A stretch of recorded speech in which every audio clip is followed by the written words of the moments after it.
آپ نے فرمایا تھا، آپ نے وہی فرمایا تھا جو بہت سے لوگوں کا خیال تھا، اور اس کے بعد یہ بھی خیال تھا کہ اسمبلیز بھی تحلیل نہیں ہوں گی، اور دونوں چیزیں ہو رہی ہیں. کیا کہتے ہیں آپ اس کے بارے میں؟ دیکھیں جی، پہلی بات تو یہ ہے کہ مبارک ٹو پرویز الہی صاحب کے نمبرز جو ہیں انہوں نے اپنے پہ جو ہیں وہ پورے کیے ہیں، اور اس کے بعد انہوں نے جو ہے اسمبلی جو ہے اس کو تحلیل کرنے کی بھی ایڈوائس جو ہے وہ جو ہے گورنر کو بھیج دی ہے. یہ بات بالکل آپ کی درست ہے کہ بہت سے لوگوں کا خیال تھا، اور میرا بھی یہ خیال تھا کہ جو پرویز الہی صاحب ہیں وہ اسمبلی جو ہیں تحلیل نہیں کرنا چاہتے، جو ان کے بلکہ ممبرز ہیں کیبنٹ کے وہ بھی نہیں چاہتے. تو لیکن آپ کو معلوم ہے کہ پارٹیوں میں فیصلے جو ہیں وہ تو نہ ایم پی ایز کرتے ہیں نہ منسٹر کرتے ہیں، جو پارٹی ہوتی ہیں ان کی لیڈرشپ کرتی ہے، اور لیڈرشپ نے فیصلہ کیا کہ جی اسمبلی توڑنی ہے، تو پھر پرویز الہی صاحب کے پاس بھی کوئی اور آپشن جو ہے وہ نہیں تھی.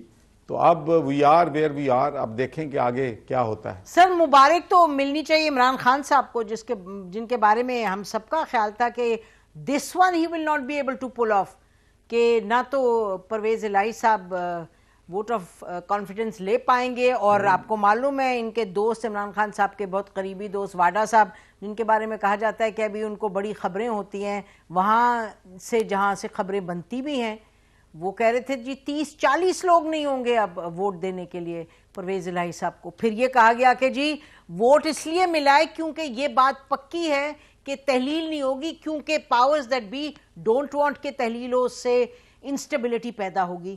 لیکن یعنی کہ ایک طریقے سے بڑی عجب بات ہے کہ ووٹ بھی مل گئے اور اس کے بعد اسمبلی تحلیل بھی ہو رہی ہے.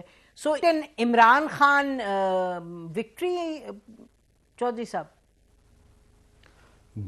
دیکھیں جی، آف کورس اگر عمران خان صاحب جو ہیں وہ کہتے ہیں کہ ووٹ آف کانفیڈنس ہے، اور لوگ vote of confidence P T I کے لوگ جا کے دیتے ہیں، اور عمران صاحب کہتے ہیں کہ اسمبلی کو تحلیل کر دو، اور وہ اسمبلی تحلیل کرنے کی ایڈوائس بھیج دیتے ہیں، تو یقینی جو وکٹری ہے وہ عمران خان کی ہے. جب میں نے کہا کہ مبارک جو ہے پرویز الہی صاحب کو اپنا میں نے پرویز الہی کو دی ہے، عمران خان کو نہیں دی جاتی، تو بھائی مبارکباد ہمیشہ دلہا کو دی جاتی ہے. تو دلہا تو جو تھے وہ تو پرویز الہی تھے. دلہا تھے یا وہ تو براتیوں میں لگتے ہیں ہمیں، دلہا تو کدھر تھے جی، دلہا تو ایک ہی ہیں اس وقت تو عمران خان نہیں ایک اس وقت تو تھے نا جی، جب ان کو حق میں ان کے فیصلہ دیا گیا ہے تو کانفیڈنس کا ووٹ تو لوگوں نے پرویز الہی کو دیا ہے. سر 1 منٹ کا کانفیڈنس ہے، he had to sign within hours ٹو سے جی اب میں آئی گو ہوم ناؤ. تو چلیے شارٹ لیفٹ کانفیڈنس تھا. تو اب کیا دیکھ رہے ہیں آپ؟ ایک آپ نے فرمایا بڑا انٹرسٹنگ تھا، آپ نے ایک نہیں، آپ نے تو کوئی 4-5 انٹرویوز دیے. ایک میں آپ نے فرمایا کہ ہاں میں ملتا ہوں، میں سب سے ملتا ہوں.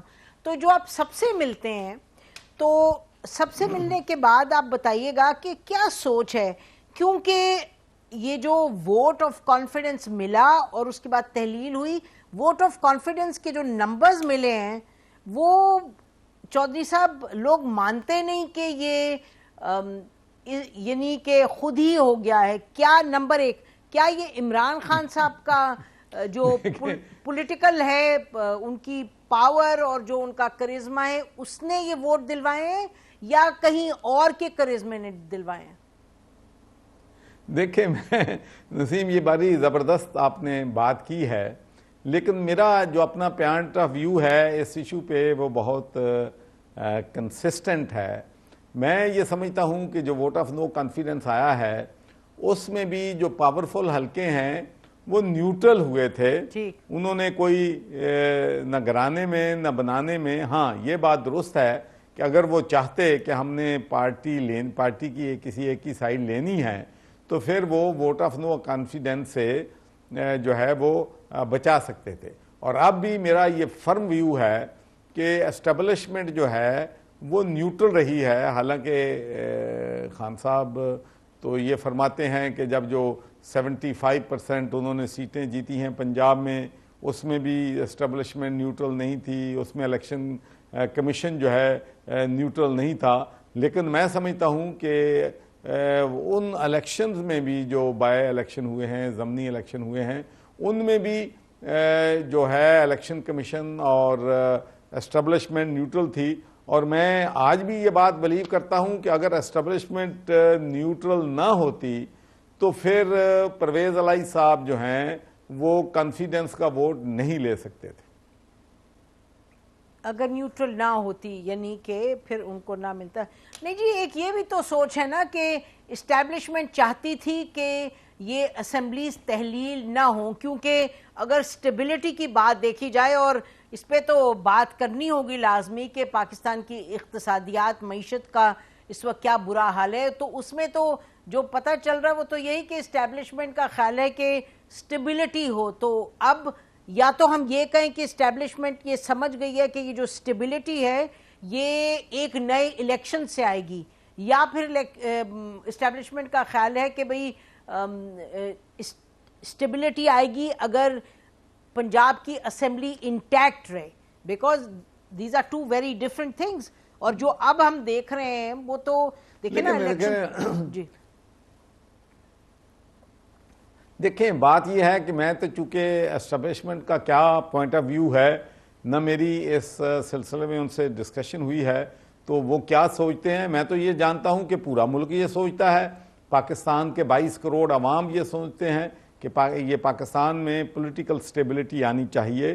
اس انسٹیبلٹی کی وجہ سے یہ ملک کو بہت زیادہ نقصان جو ہے وہ پہنچ رہا ہے.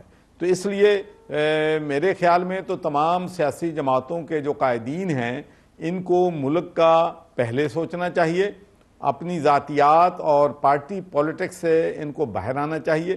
لیکن ایک بات میں آپ کو یہ کہنا چاہتا ہوں کہ یہ نہیں ہوگا کہ کل کو الیکشن ہو جائیں اور کل کو کوئی پارٹی برسر اقتدار آ جائے تو اس کے پاس جادو کی چھڑی ہوگی اور وہ سارے معاملات جو ہیں وہ حل کر لے گا.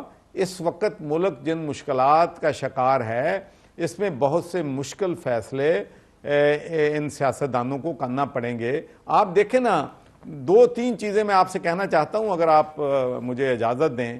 پہلی بات تو یہ ہے کہ اگر ملک کی امپورٹ $80 بلین ہے اور ایکسپورٹ $30 بلین ہے، $50 بلین کا ڈیفیسٹ جو ہے کہاں سے آئے گا؟ پھر آپ یہ دیکھ لیں کہ جو گیس ہے اس میں آپ کا سرکولر ڈیٹ جو ہے وہ 1500 ارب تک پہنچ گیا ہے، اور جو آپ کا الیکٹریسٹی کا سرکولر ڈیٹ ہے وہ 3000 ارب تک پہنچ گیا ہے. ریلوے میں آپ گھاٹا کھا رہے ہیں، پی آئی اے میں گھاٹا کھا رہے ہیں، اسٹیل مل میں گھاٹا کھا رہے ہیں. تو بھئی پیسے کہاں سے آئیں گے؟ یہ ملک کیسے چلے گا اگر 1000 ارب سے زیادہ جو پبلک سیکٹر ہے اس میں نقصان ہو جائے گا؟ تو کیسے آپ جو ہے ان نقصانات کو پورا کریں گے؟ اور پھر مرکز کے پاس جو پیسے ہیں وہ تو ان کے پاس اتنا بھی ریونیو نہیں اکٹھا ہوتا کہ وہ فوج کی تنخواہ دے سکیں اور جو ڈیٹ ہے اس کی ری پیمنٹ جو ہے یا ایون انٹرسٹ جو ہے پے کر سکیں. تو بھئی مشکل فیصلے کرنے ہیں اور کرنے کے بعد ہی ملک کی سمجھ جو ہے وہ درست ہوگی.